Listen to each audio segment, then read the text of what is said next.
欢迎收看辱华的华系列节目第12季。我们经常听到这样一种说法，就是说，既然台湾可以实现民主，那么中国也一样可以实现民主。说两者都是一样的中华文化，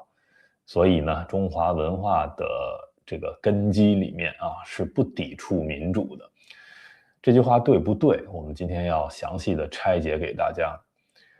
首先呢，我们要说一下核心观点哈。那台湾的民主它不是人种优势，对吧？中国不能实现民主，也不是人种劣势，对吧？人种是一样的，所以这个绝对不可以从种族的角度去进行分析。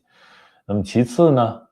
并不是说中华文化天然就可以长出民主台湾的民主不是天然从中华文化里长出来的。但是也不是说台湾进行了全盘西化，把所有的中华文化都抛弃了，所以它能实现民主。那中国未来想实现民主也得这么做，也不是这样那么台湾的民主它是一种历史条件外部影响以及本土抗争共同作用的结果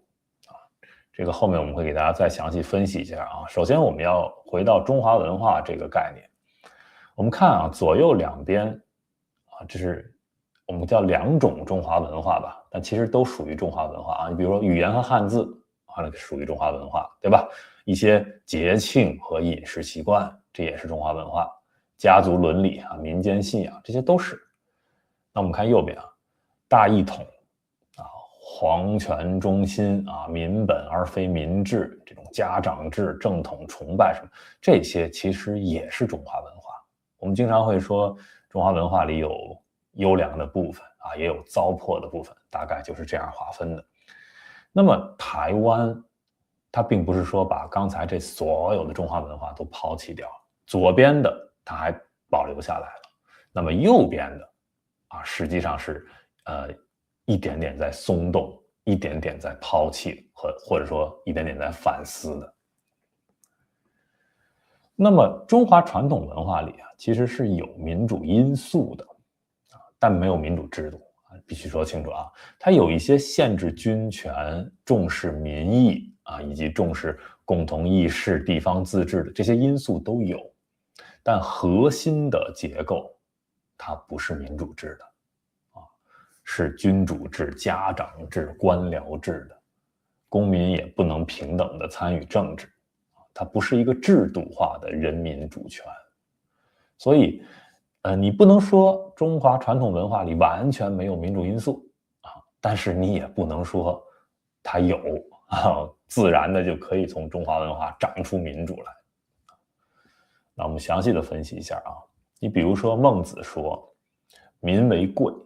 社稷次之，君为轻”，很多人会把这句话当成说，你看这个中华传统文化里是重视人民的，是有这个民主的种子的，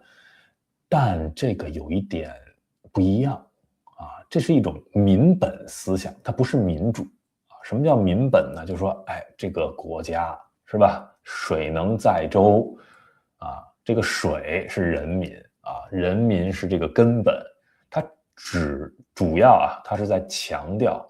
民的重要性，甚至赋予说你们可以正当化的去讨伐一个暴君给你这些权利。但是民为贵这句话它并不是给人民投票权也没有给你去什么阻挡的权利、言论自由的权利、选举政府的权利，都没有，跟权利无关。它的意思更接近于就是说民为贵贵是什么？宝贵、珍贵。那你当君主的，你这个统治者你要爱惜你的人民因为它是民本，它是你的根本，你要爱惜它保护它。最终呢就变成了还是为民做主不是由民做主，不是让你当主人，让你来治理这个国家，只是说你很重要所以我要变成一个大家长，我还是要管理你为你着想。所以他是重视民，但他不承认民治。那么中国传统文化里呢还有这种建议的传统那有的人把这个去理解为这就是权力啊，监督权力，对吧？我们有这个御史，有谏官，有士大夫可以去上书，可以批评皇帝的政策。看起来是有一点监督权力的感觉，但是问题是这些官员啊，不是人民选的，对吧？他还是由皇帝和整个这个官僚体系任命的，所以他本身并没有一个独立的宪法地位。他的这种谏言，更像是整个这个君主制体制内部的或者皇权内部的一种道德制衡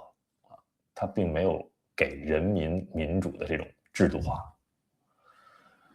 好，接着说这地方自治啊，那中国古代社会有这些乡约啊、宗族是吧、士绅自治啊这些东西啊，但是它跟现代民主还是不一样。因为你像中国古代这些基层社会啊，很多的这些公共事务，它不是皇帝直接就管的，管不过来啊，也没有这个手段，当时都是靠当地的这些什么乡绅啊、里甲、保甲什么啊这些，然后你修个桥啊、铺个路啊、教育、祭祀啊，互相之间的这个纷争调解，甚至赈灾，都是可以由他们这些人啊去互相商量去能做出来的。但是一定要注意啊，参与者不是每一个普通人都可以啊。首先得男性，对吧？而且得是那种长者啊、族长什么的，而且是有产业的人。你如果是一个女性、穷人啊、外乡来的，或者很下层阶级，你根本就没有一个平等的发言权。所以它这一切啊，并不是现代公民社会自治。它只是更接近一种宗法共同自治的感觉。好，还比如说有人说科举是吧，有这种开放性啊，可以让底层的这个平民，也是男性啊，有机会进入到这个官僚体系内。它是打破了一部分的这种世袭贵族的这种垄断啊，但是呢，它也不是说是为了让人民可以选举出来这个为人民服务的统治者。好奇怪这句话，为人民服务的统治者。那科举是为了让这个国家可以去选拔一些官僚，所以他追求的是一种贤能政治，还不是人民主权啊。所以中国传统上它都是一种贤能政治啊、士大夫政治啊，或者一些道德政治，它无论如何它不是民主政治。所以这里面最大的区别是什么？就是缺少了权力的这个概念啊，因为现代民主的核心不是说有事儿大家一起商量啊，你很多人就在这个点上去产生了误判，觉得你看中国古代很多也是可以一起商量的，所以那就是民主啊，不是，对吧？现代民主的核心要讲什么？人民主权，你个人的权利，法治与代议制啊，权力制衡很重要的啊，言论自由、结社自由、定期选举等这一切啊。那中国古代这些文化里是没有的，它主要是讲什么仁政、德治啊，然后对于人民的爱民、养民、安民啊，我当一个家长爱惜你们，大概就是这样。所以人民还是被照顾、被治理、被安抚被镇压的对象，这个不是一个主权来源。好，最后我们讲讲啊，台湾为什么能够实现民主，对吧？台湾的这个历史啊，其实跟中国是不一样的啊。1895到1945，日本统治是吧？你说殖民也好，还是怎么样也好，但是无论如何，日本给台湾带去了一些现代行政啊、教育啊、公共生活的一些经验啊，而且时间挺久的，50年啊，半个世纪。那1949年之后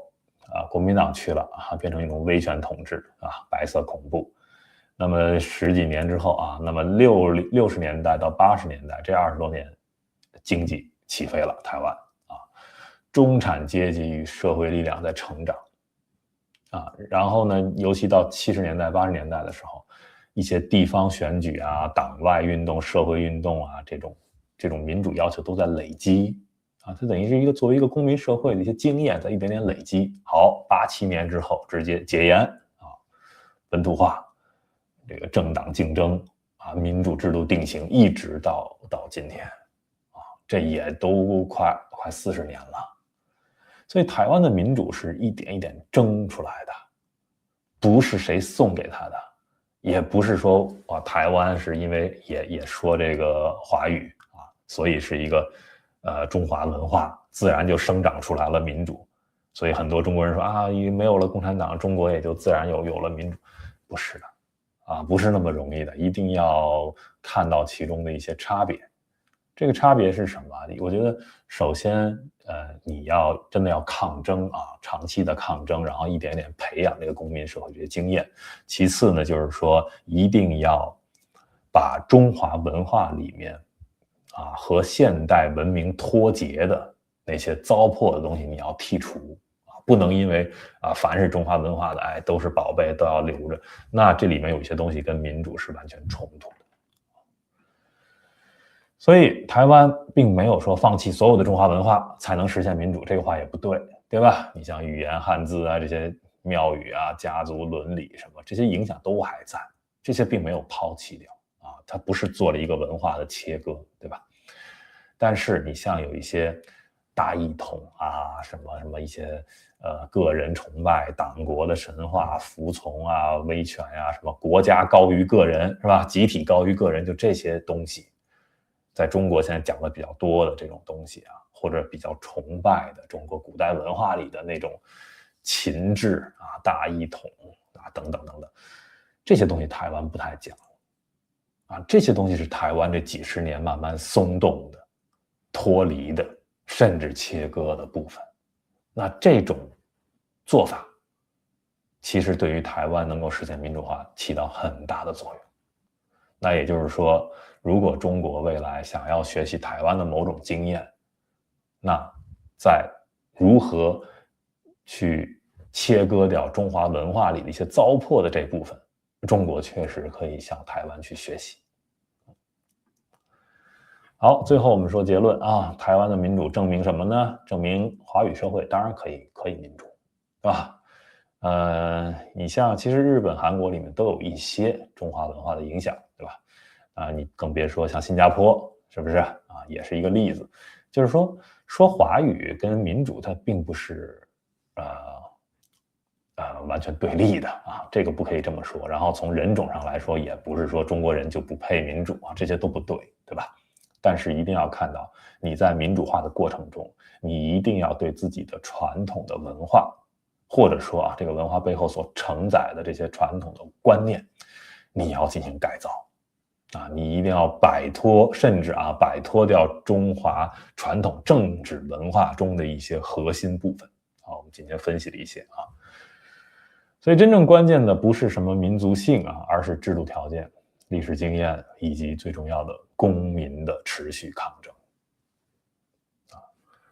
所以我们今天讲到这儿啊，最后抛砖引玉问一个问题：你觉得今天的中国，对吧？真正欠缺的究竟是某种文化呢，还是某种政治条件呢？这当然就是另一期节目的内容了啊。好，那我们今天就讲到这里，感谢收看、订阅、分享。